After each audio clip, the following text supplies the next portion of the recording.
नमस्कार मित्रांनो, श्री स्वामी समर्थ। या 4 व्यक्तींच्या पाया पडल्याने आयुष्यात दुर्दैव येते, त्यामुळे या 4 व्यक्तींच्या पाया चुकूनही पडू नका, नाहीतर आयुष्यात कधीच यशस्वी होऊ शकणार नाही। कोण आहेत त्या व्यक्ती? कोणत्या व्यक्तीच्या पाया पडू नये? कोणत्या व्यक्तीच्या पाया पडणे शुभ असते, तर कोणत्या व्यक्तीच्या पाया पडणे अशुभ असते, हे आजच्या व्हिडिओ मध्ये आपण पाहूयात। त्याआधी तुमची ही श्री स्वामी समर्थ महाराजांवर श्रद्धा असेल तर व्हिडिओला एक मनापासून लाईक नक्की करा आणि कॉमेंट बॉक्स मध्ये श्री स्वामी समर्थ लिहायला विसरू नका। चॅनेल सबस्क्राइब करा। 1. कोणत्याही म्हाताऱ्या किंवा वयस्कर व्यक्ती स्मशानभूमीतून आले असतील तर त्यांच्या पाया पडू नये, कारण स्मशानातून येणारा माणूस अशुद्ध मानला जातो। 2. मंदिरामध्ये कोणताही माणूस देवाची पूजा करण्यासाठी जात असतो, त्यावेळी तो सामान्य असतो, त्यामुळे मंदिरात कोणी भेटले तर देवाच्या आधी त्यांच्या पाया पडू नये। 3. झोपलेल्या माणसाच्या पाया पडू नयेत, कारण शास्त्रानुसार हे अशुभ मानले जाते, कारण शास्त्रानुसार झोपलेल्या माणसाच्या पाया इडणे म्हणजे मृत्यू पावलेल्या माणसाच्या पाया पडल्यासारखे असते, त्यामुळे खूप नुकसान होऊ शकते।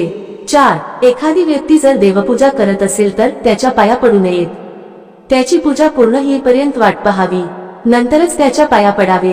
पूजा करताना मध्येच त्याच्या पाया पडू नये, त्यामुळे त्याच्या पूजेमध्ये विघ्न येते आणि ते पूर्णपणे चुकीचे आहे। 5. साधू संन्यासी यांच्या आपण पाया पडावे, पण त्यांना कधीच आपल्या पाया पडू देऊ नये, कारण ते फक्त त्यांच्या गुरूंच्या पाया पडतात। 6. जावयाने सासऱ्यांच्या पाया पडू नये। जावयाने सासऱ्यांच्या पाया पडू नये असे म्हणतात, कारण पौराणिक कथेत शिवशंकरांनी आपले सासरे दक्ष यांची हत्या केली होती। 7. भाच्याने मामाच्या पाया पडू नये। भाच्याने मामाच्या पाया पडू नये हे कृष्ण कथेवरून सांगितले जाते, कारण कृष्णाने कंस मामाचा वध केला होता। 8. जेवताना पाया पडू नये। एखादी व्यक्ती जेवत असेल तर जेवताना पाया पडू नये। 9. प्रवासाला निघणाऱ्या व्यक्तीच्या पाया पडू नये, तसेच तुमच्या बरोबर प्रवासाला निघालेली व्यक्ती वयाने मोठी असली तरी तुमच्या बरोबर निघणार असेल तर त्यांना नमस्कार करू नका। 10. शत्रूला कधीच करू नका नमस्कार।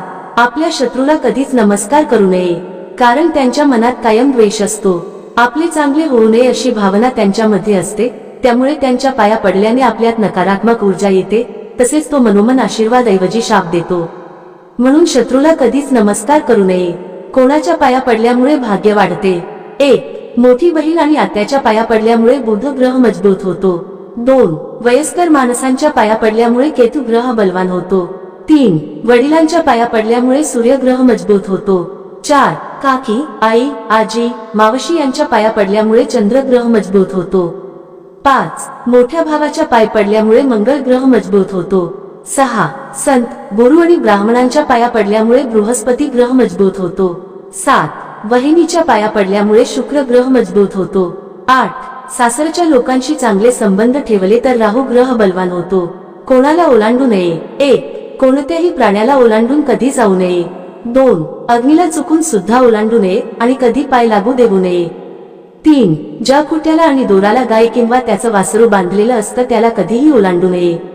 4. केस, भस्म आणि अपवित्र वस्तूंना ओलांडू नये। या 4 लोकांचे आपल्या घरी येणे शुभ असतं।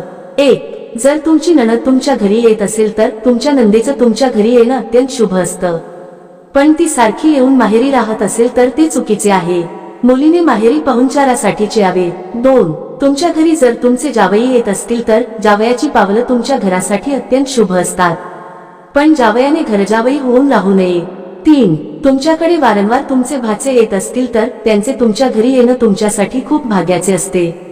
4. तुमच्या घरी कोणी संत, महापुरुष किंवा गुरुजन येत असतील तर त्यांची पावलं तुमच्यासाठी खूप शुभ असतात। कुमारी मुलींना कधीच पाया पडायला लावू नये। हिंदू धर्मात मुलींना देवीचे रूप मानले जाते, कुमारी मुली हे देवीचे रूप मानले जाते, त्यामुळे त्यांच्याकडून पाया होऊन घेऊ नये असे शास्त्र सांगते। कुमारी मुलींनी पायांना स्पर्श केल्याने माणूस पापाचा भागीदार बनू शकतो। हिंदू मान्यतेनुसार मामा आणि मामीने त्यांच्या भाच्या किंवा भाचीला त्यांच्या पायांना स्पर्श करू देऊ नये। माहिती आवडली असेल तर व्हिडिओ लाईक करा आणि कॉमेंट बॉक्स मध्ये श्री स्वामी समर्थ नक्की लिहा। चॅनेल सबस्क्राइब करा। धन्यवाद। श्री स्वामी समर्थ।